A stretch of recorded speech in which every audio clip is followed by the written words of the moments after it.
Yes, guys, welcome back to the channel. Welcome back to a brand new video. Mikel Arteta has just confirmed that Arsenal will be active in the January transfer market. A couple of conditions will determine how we actually do, but he says we will be there. There are some profiles and some positions that we want to attend to, and therefore, as part of the 2024 January transfer window, Arsenal have been registered. And we're going to be diving into some of the quotes that he's been talking about, but also there is stories about Matthias de Ligt and Nico Schlotterbeck at Borussia Dortmund. Those two centre backs Arsenal are interested in.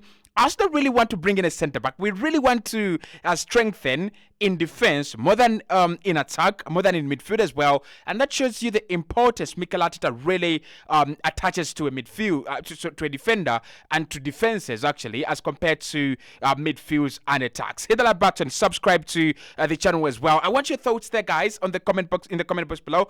Do you think urgently we need a centre back? So Matthias de Ligt and Nico Schlotterbeck, those are huge centre backs. Those are huge signings. If you got one of them, there would be like massive signings. But are we short in defense? Are we short in attack? Or are we short in midfield? In my opinion, I kind of feel like we are short in attack. I think that Martinelli, Saka, and Jesus is just not good enough. I mean, it is good, but is it good to win us the league? Is it good to compete with Liverpool and Manchester City? Well, probably yes, probably no. But I want your thoughts there in the comment box below. Right, Mikel Arteta, first and foremost. When asked about whether we will be, getting into the January transfer window and what we will be doing, and he says there, if there is something that we need to do on the market to improve the squad, and there is need that appears, we cannot and we cannot fulfill that need with the players we have here already. We are going to do, and we're going to be open to go into the transfer window. So that is the first thing he says. But more interestingly, I think he actually says that we have certain targets and ideas for January. We don't know how the squad is going to be, or how the squad is going to look in 2 weeks' time from now. If there is something we can improve in the squad, we are always going to be very, very open to doing that as well. So the keywords in both quotes are: one, we have certain targets and certain ideas, and then he says if there is need that we cannot fulfill with the current players, then we are open to going to the market and bringing in certain players. Okay, so listen, I think Mikel is not a fool. He's one of the bright guys in the Premier League, best manager in the Premier League, best young manager in the Premier League for me at the moment. He knows that this squad does not go all the way. He knows that this squad does not take you in the FA Cup far, doesn't take you far enough in the Champions League, and does not take you far enough in the Premier League. He knows that. And he's literally just come to the media and said, we have ideas and we have targets, but that is going to depend on the conditions in January. Of course, the January transfer window is a very difficult one. It's not one where you just wake up and sign. It's one where you actually have to do a lot of work in terms of, negotiating, speed, agility, and all that, crazy stuff. And of course, you don't have a lot of time to, get the deals done. It's 30 days. At the end of the 30 days, it's absolutely over. Right? So let's dive into what I think about Mikel Arteta's words. First and foremost, he says that if there is something that we want to do and we can do in the market to improve the squad, we will do it. And then he also says that if there is any need that actually arises and we cannot meet that need with the current set of players, we shall actually go to the market. So it literally means that if there is an injury before December or before January, if there is an injury during the January transfer window, if there is a suspension probably, if there is anything that creates an urgency for us to go to the transfer window, then we will actually do it. But I also kind of disagree with Mikel there. I don't think we need to be really pressured. I think we need to be more proactive rather than reactive when it comes to the transfer window. So you look at the midfield right now, just to take an example. Fabio Vieira will be coming back between 21st and 30th January. Kai Havertz is available, Martin Odegaard is available, Declan Rice is available, and Partey, hopefully, will be coming back before the international break or after the international break, after January. It will depend.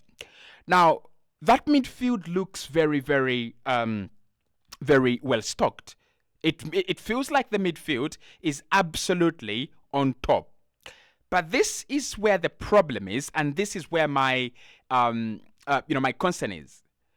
When you take away two players from that midfield, we look short. So when you take away Partey and you take away Fabio Vieira, the midfield is like on its bare bones. It's on bare, it's hanging on threads. At the moment, I'll tell you, I'm not sure who's going to play when Kai Havertz is suspended tomorrow. Is it going to be Trossard? Is it going to be Emil Smith-Rowe? Is it going to be Jorginho, Rice, and Odegaard? That is my worry. Imagine we were playing Bayern and one of Odegaard and Kai is injured or suspended, and Fabio Vieira is not available. Do we have an option? Do we have an all-round guy that can actually come in and do what Phil Foden or Bernardo Silva is doing or are doing for Man City? Because with Bernardo Silva, he's played in a 6, he's played in an 8, he's played in a 10, he's played on the right wing and the left wing as well. So has Phil Foden. So I think that is the profile we need, right? We don't need to wait for calamity to strike. We actually need to be very, very proactive. So I kind of agree with Mikel. If there is need, you go to the market. But I already think there is need. We have already seen Partey is not going to be there, bro. He's not going to be there. Fabio Vieira will come back, and he will actually come back good. But Emil Smith-Rowe and Jorginho are not players you can rely on at the moment. Jorginho, his age and legs have actually deserted him. Emil Smith-Rowe, his confidence has actually gone through the window. So he needs another season where he starts out fresh. Okay, so I think there is need for us to go to the market already. So he doesn't need to wait for calamity to strike. Then he also says that we have certain targets and ideas. But of course, we don't know how the squad is going to be looking in 2 weeks' time. So they have certain ideas and targets, which means they're already looking at who they can sign in January, and they're already looking at how can they bring in a few players without breaching financial fair play rules. And that's actually very, very good. And that takes me to Matthias de Ligt and Nico Schlotterbeck as the two centre-backs that are really admired by Mikel Arteta and everyone at Arsenal at the moment, according to reports, still. So Matthias de Ligt is a very good player, like very, very good.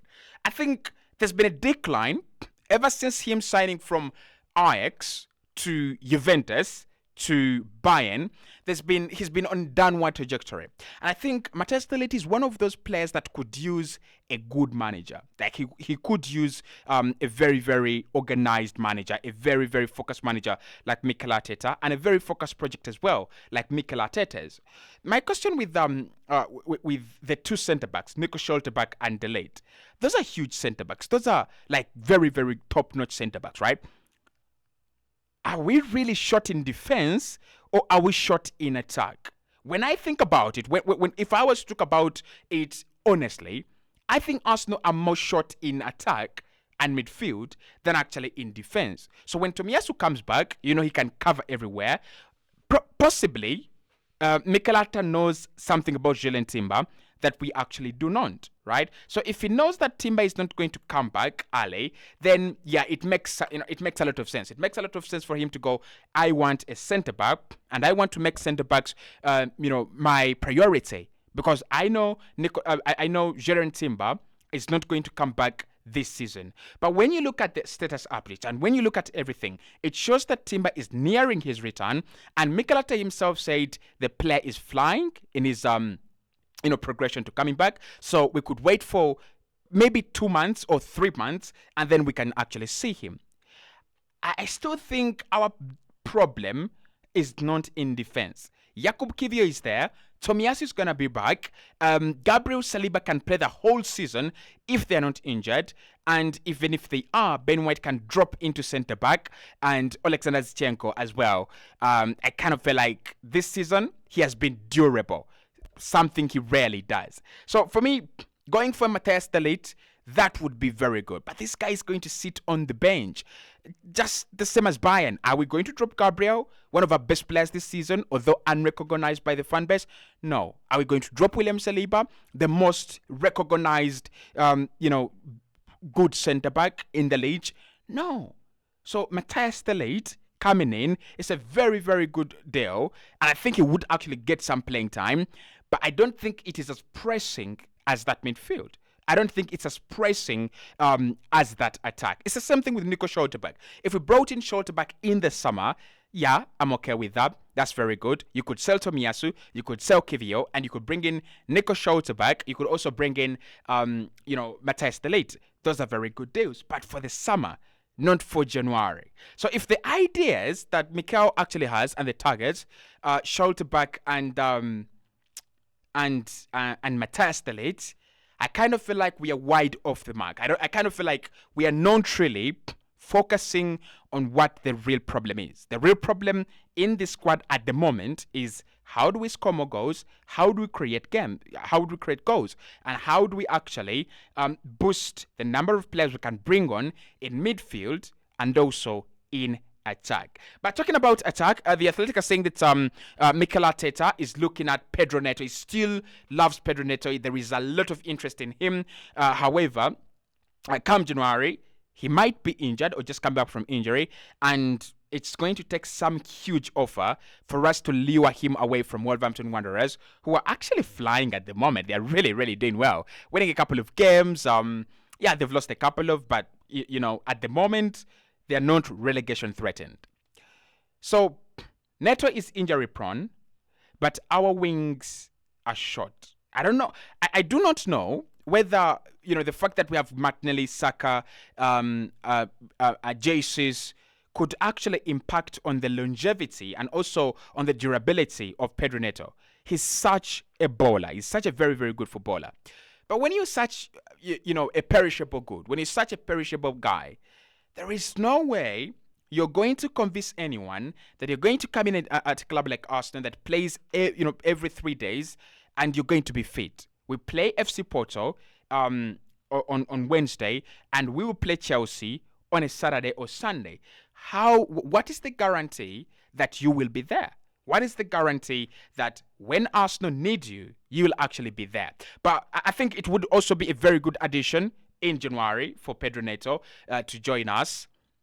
He doesn't need to play a lot of games. He just needs to be available when we want him to be available. He's injury prone, but it's something that doesn't really scare Mikel Arteta and the medical team. So probably we know, or they know, that they can deal with his injuries, or they just feel he's actually being overworked at Wolverhampton Wanderers, and if we can actually lighten his work a little bit, he can be a much better player. Okay, so those are the targets that we have at the moment, and those are the comments of Mikel Arteta. I kind of agree with him to some extent. You just can't go out in January, bombard every club, and try to sign everyone you find. No, you've got to have a clear plan. You've got to have a clear strategy. And now that we have FFP, breaching on our door and our agenda, I don't know what we're going to do, but I think we might just go, who is available right now on loan, right? Who is available on a chip? So I'm going to do a video about every player we can sign in defense, midfield, and attack. So I'm going to put forward 2 names per position. But I look at the likes of Guirassy at Stuttgart, and I'm like, if Arsenal can go do the Guirassy deal, release close 17 million. If you can do that deal, and you can sell him in the summer if you don't like him, or you can actually use him as your backup striker and bring in a real striker, your main striker, in the summer. It works very, very well, okay? So I want to see how we actually play around in January, and I hope Mikel Arteta knows that this window is going to be very, very key for him. It's going to be a window where you either do the needful, or the needful, then the needful actually does you, right? Because we have been done by the needful a couple of times. So I think last January, Arsenal needed a midfielder and we also needed a defender. And when Saliba actually picked up an injury, we suffered. We needed a midfielder, someone who could actually replace Partey. We didn't do that, and yeah, it wasn't a pleasant experience. So can we now go and turn this January transfer window into something that we actually can do, in a much better way? I'm waiting. I'm really waiting. But Mikel says there that Arsenal will be active, and if there is something that will be done and needs to be done, we will address it.